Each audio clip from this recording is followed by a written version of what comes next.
नमक के व्यापारी के गधे की है, जो आलस के कारण ऐसी हरकत करता है कि उसे लेने के देने पड़ जाते हैं। गधा ऐसा क्या करता है? उसके साथ क्या होता है? एक गांव में नमक का व्यापारी रहता था। उसके पास एक गधा था। व्यापारी रोज अपने गोदाम से दुकान तक नमक ले जाने के लिए गधे का इस्तेमाल किया करता था।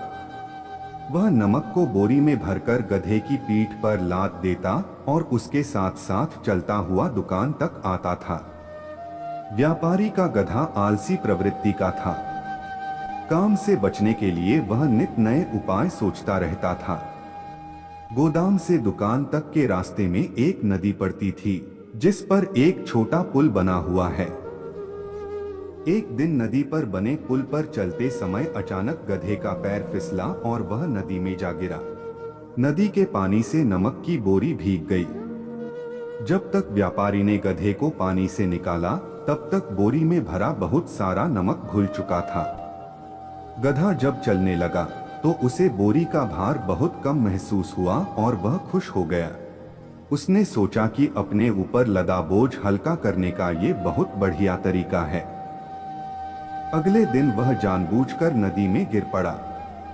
नमक पानी में घुल जाने से बोरी का वजन फिर कम हो गया। उसके बाद से वह हर रोज ऐसा ही करने लगा।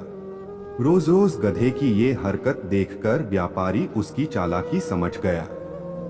उसने गधे को सबक सिखाने का फैसला कर लिया और अगले दिन बोरी में नमक के स्थान पर रुई भरकर गधे की पीठ पर लाद दिया। रुई हल्की थी।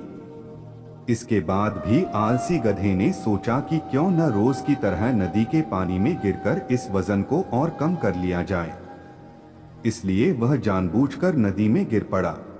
लेकिन इस बार बोरी में नमक नहीं बल्कि रुई थी। पानी में भीगकर रुई का वजन कई गुना बढ़ गया।